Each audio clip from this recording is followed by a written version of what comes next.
سورہ سجدہ کی آیت نمبر 12، سورہ سجدہ کا دوسرا رکوع اور 21ویں پارے کا 15واں رکوع۔ اللہ رب العالمین نے ارشاد فرمایا، وَلَوْ تَرَى، اور کہیں تم دیکھو، اِذِ الْمُجْرِمُونَ، جب مجرم، مشرکین، کفار، ناکسوا رؤوسہم عند ربہم، اپنے رب کے پاس سر نیچے ڈالے ہوں گے، یعنی جب مجرم، کافر، مشرکین قیامت کے میدان میں اپنے کردار، اپنے افعال، اپنے کاموں سے شرمندہ اور نادم ہو کر اپنے سر نیچے ڈالے ہوں گے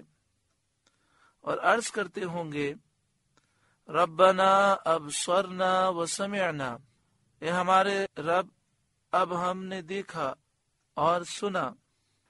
مرنے کے بعد اٹھنے کو دیکھا، تیرے وعدے کیے سچ کو دیکھا، تو نے وعدہ فرمایا نیک لوگ جنت میں جائیں گے، اور تیرے وعید کی سچائی کو دیکھا کہ تو نے وعید فرمائی کہ جن کا خاتمہ کفر پر ہوگا وہ جہنم میں جائیں گے، جن کے ہم دنیا میں منکر تھے، وسمعنا، اور ہم نے سنا تجھ سے تیرے رسولوں کی سچائی کو سنا، تو اب دنیا میں ہمیں دوبارہ واپس بھیج دے، فرجعنا، ہمیں پھر بھیج، نعمل صالحا، کہ ہم نیک کام کریں، انا موقنون، ہم کو یقین آ گیا، اور اب ہم ایمان لے آئے، لیکن اس وقت کا ایمان لانا انہیں کچھ فائدہ نہ دے گا۔ وَلَوْ شِئْنَا، اور اگر ہم چاہتے، لَآتَيْنَا كُلَّ نَفْسٍ هُدَاهَا، ہر جان کو اس کی ہدایت عطا فرماتے اور اس پر ایسا لطف کرتے کہ اگر وہ اس کو اختیار کرتا تو راہیاب ہوتا، ہدایت یافتہ ہو جاتا، لیکن ہم نے ایسا نہ کیا کیونکہ ہم کافروں کو جانتے تھے کہ وہ کفر ہی اختیار کریں گے۔ وَلَكِنْ حَقَّ الْقَوْلُ مِنِّي، مگر میری بات قرار پا چکی، لَأَمْلَأَنَّ جَهَنَّمَ مِنَ الْجِنَّةِ وَالنَّاسِ أَجْمَعِينَ، کہ ضرور جہنم کو بھر دوں گا ان جنوں اور آدمیوں سب سے، یعنی جنہوں نے کفر اختیار کیا، چاہے وہ جنات ہوں چاہے وہ انسان ہوں، ان سے میں جہنم کو بھر دوں گا۔ اور جب وہ کافر جہنم میں داخل ہوں گے میدان قیامت میں، تو جہنم کے خازن حضرت مالک علیہ السلام ان سے کہیں گے، فَذُوقُوا بِمَا نَسِيتُمْ لِقَاءَ يَوْمِكُمْ هَذَا، اب چکھو بدلہ اس کا کہ تم اپنے اس دن کی حاضری بھولے تھے، تم دنیا میں ایمان نہ لائے تھے، اِنَّا نَسِينَاكُمْ، ہم نے تمہیں چھوڑ دیا، یعنی ہم نے تمہیں عذاب میں چھوڑ دیا، اب تمہاری طرف التفات نہ ہوگا، کرم نہ ہوگا۔ وَذُوقُوا عَذَابَ الْخُلْدِ بِمَا كُنْتُمْ تَعْمَلُونَ، اب ہمیشہ کا عذاب چکھو اپنے کیے کا بدلہ۔ انما یؤمن بآیاتنا الذین اذا ذکروا بها، ہماری آیتوں پر وہی ایمان لاتے ہیں کہ جب وہ آیتیں انہیں یاد دلائی جاتی ہیں، خروا سجدا، سجدے میں گر جاتے ہیں، تواضع اور خشوع سے، ظاہر بھی کانپ رہا ہوتا ہے اور باطن اور دل بھی کانپ رہا ہوتا ہے۔ اللہ نے جو اسلام کی نعمت دی ہے اس پر شکر ادا کرنے کے لیے وہ سجدے میں گر جاتے ہیں۔ وَسَبَّحُوا بِحَمْدِ رَبِّهِمْ، اور اپنے رب کی تعریف کرتے ہوئے اس کی پاکی بیان کرتے ہیں۔ وَهُمْ لَا يَسْتَكْبِرُونَ، اور وہ تکبر نہیں کرتے۔ یہ مومن کی صفات ہیں کہ جب قرآن کی آیات وہ سنتا ہے فوراً فرما برداری کرتے ہوئے جھک جاتا ہے، اپنی زندگی کو بدل دیتا ہے، روتا ہے، گر گڑاتا ہے، لمبے لمبے وہ سجدے کرتا ہے، رب کی پاکی بیان کرتا ہے، اس کی تعریف کرتا ہے۔ وَهُمْ لَا يَسْتَكْبِرُونَ، اور وہ تکبر نہیں کرتے۔ اللہ تعالی ہمیں معاف فرمائے۔ ہم اللہ تعالیٰ کی بارگاہ میں تمام صغیرہ و کبیرہ گناہوں سے سچی پکی توبہ کرتے ہیں۔ اللہ تعالیٰ ہمارے دل سے تکبر، غرور، عجب، ریاکاری، دکھلاوا، نمود و نمائش کی خواہش، حسد، کینہ، بغض، عداوت اور تمام ظاہری اور باطنی برائیاں، گناہوں کی عادتیں رب العالمین دور فرمائے اور نیک لوگوں میں ہمیں شامل فرمائے۔ آگے ارشاد فرمایا تتجافى جنوبهم عن المضاجع، ان کی کروٹیں جدا ہوتی ہیں خوابگاہوں سے، یعنی آرام کے بستروں کو یہ چھوڑ دیتے ہیں، خواب استراحت کے بستروں سے اٹھتے ہیں۔ یدعون ربهم خوفا وطمعا، اور اپنے رب کو پکارتے ہیں ڈرتے اور امید کرتے، یعنی اللہ کے عذاب سے ڈرتے ہیں اور اس کی رحمت کی امید کرتے ہیں۔ یہ تہجد ادا کرنے والوں کی حالت کا بیان ہے۔ اس آیت کریمہ کا شان نزول یہ ہے، حضرت انس رضی اللہ تعالی عنہ نے فرمایا کہ یہ آیت ہم انصاریوں کے حق میں نازل ہوئی۔ ہم مغرب پڑھ کر اپنی قیام گاہوں کو واپس نہ آتے تھے جب تک کہ رسول کریم صلی اللہ علیہ وسلم کے ساتھ نماز عشاء نہ پڑھ لیتے۔ یعنی حضرت انس فرماتے ہیں صحابہ کرام خصوصاً انصار اہل مدینہ کا یہ معمول تھا کہ مغرب پڑھنے جاتے تو مسجد ہی میں قیام کرتے، اور جب عشاء کی نماز ہوتی تو عشاء کی نماز پڑھ کر وہ واپس آتے، اس سے پہلے وہ اپنے گھر کی طرف پلٹ کر نہ آتے۔ وَمِمَّا رَزَقْنَاهُمْ يُنْفِقُونَ، اور ہمارے دیے ہوئے میں سے کچھ خیرات کرتے ہیں۔ فَلَا تَعْلَمُ نَفْسٌ مَّا أُخْفِيَ لَهُم مِّن قُرَّةِ أَعْيُنٍ، تو کسی جی کو نہیں معلوم جو آنکھ کی ٹھنڈک ان کے لیے چھپا رکھی ہے، یعنی وہ آنکھ کی ٹھنڈک جس سے وہ راحتیں پائیں گے اور ان کی آنکھیں ٹھنڈی ہوں گی۔ بعض مفسرین نے فرمایا اس سے مراد جنت کی نعمتیں ہیں۔ تو آج جو اللہ کی عبادت کر رہے ہیں وہ جانتے نہیں ہیں کہ آنکھوں کی ٹھنڈک کے لیے کیا کیا نعمتیں اللہ تعالی نے عطا فرمائی ہیں۔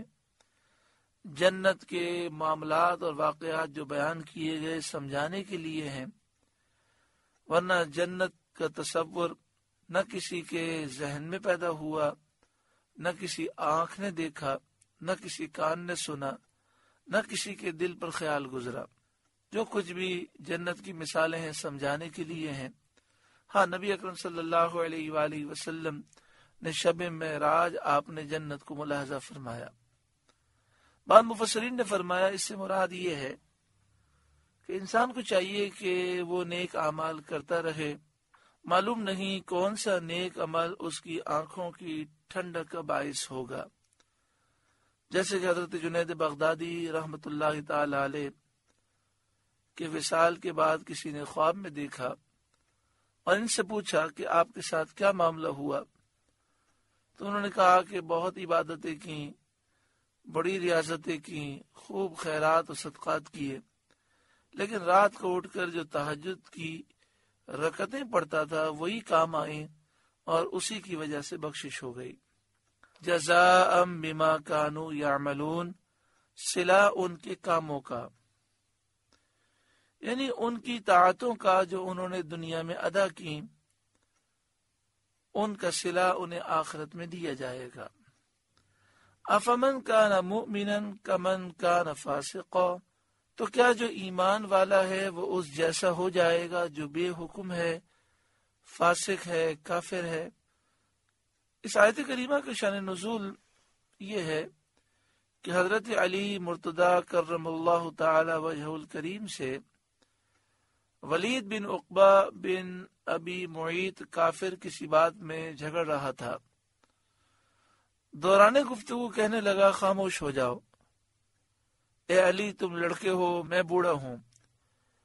میں بہت زبان دراز ہوں، میری زبان بڑی لمبی ہے، میں تم سے زیادہ بہادر ہوں، میں بڑا جتھے دار ہوں، بڑا لشکر میرے پاس ہے۔ حضرت علی مرتضیٰ کرم اللہ تعالی وجہ الکریم نے فرمایا چپ، تو فاسق ہے۔ مراد یہ تھی کہ جن باتوں پر تو ناز کرتا ہے انسان کے لیے ان میں سے کوئی قابل مدح نہیں، ان میں سے کوئی چیز تعریف کے قابل نہیں۔ انسان کا فضل و شرف ایمان و تقوی میں ہے، جسے یہ دولت نصیب نہیں وہ انتہا کا رذیل کمینہ ہے، کافر مومن کے برابر نہیں ہو سکتا۔ اللہ تبارک و تعالی نے حضرت علی مرتضیٰ کرم اللہ تعالی وجہ الکریم کی تصدیق میں یہ آیت نازل فرمائی، افمن کان مؤمنا کمن کان فاسقا، تو کیا جو ایمان والا ہے وہ اس جیسا ہو جائے گا جو فاسق ہے، کافر ہے؟ لا یستوون، یہ برابر نہیں۔ اما الذین آمنوا وعملوا الصالحات، جو ایمان لائے اور اچھے کام کیے، فلہم جنات المأوی، ان کے لیے بسنے کے باغ ہیں، نزلا بما کانوا یعملون،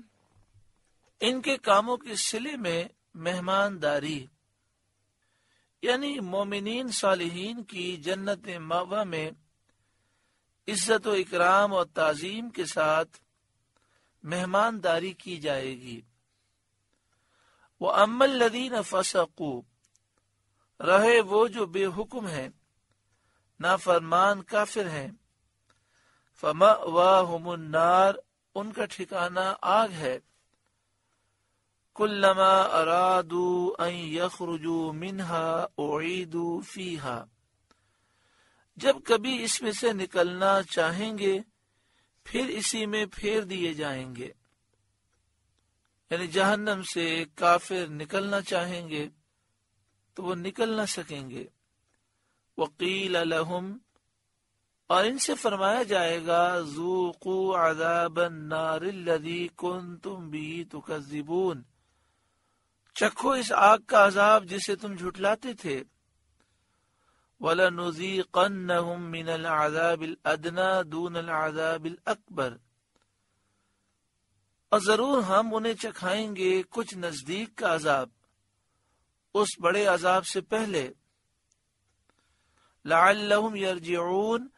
جسے دیکھنے والا امید کرے کہ ابھی باز آئیں گے۔ یعنی دنیا ہی میں قتل اور گرفتاری، قحط سالی، بیماریوں وغیرہ میں مبتلا کر کے انہیں نزدیک کے عذاب کا مزہ چکھائیں گے۔ چنانچہ ایسا ہی پیش آیا۔ حضور صلی اللہ علیہ وآلہ وسلم کی ہجرت سے پہلے جب آپ صلی اللہ علیہ وآلہ وسلم مکہ شریف میں جلوہ افروز تھے، کفار قریش بیماریوں میں اور مصیبتوں میں گرفتار ہوئے، اور جب نبی اکرم صلی اللہ علیہ وآلہ وسلم نے ہجرت فرمائی اور آپ مدینہ شریف جلوہ افروز ہوئے تو بدر کے میدان میں کفار سن 2 ہجری میں مارے گئے، گرفتار ہوئے، اور 7 سال قحط سالی کی ایسی سخت مصیبت میں مبتلا رہے کہ ہڈیاں مردار اور کتے تک کھا گئے۔ دون العذاب الاکبر، اس بڑے عذاب سے پہلے، یعنی آخرت کے عذاب سے پہلے دنیا میں ہم انہیں ضرور مزہ چکھائیں گے۔ وَمَنْ أَظْلَمُ مِمَّنْ ذُكِّرَ بِآيَاتِ رَبِّهِ، اور اس سے بڑھ کر ظالم کون جسے اس کے رب کی آیتوں سے نصیحت کی گئی، ثُمَّ أَعْرَضَ عَنْهَا، پھر اس نے ان سے منہ پھیر لیا اور آیات میں غور نہ کیا اور ان کے ارشاد سے فائدہ نہ اٹھایا اور ایمان سے بہرہ اندوز نہ ہوا، یعنی جس کے سامنے قرآن پڑھا گیا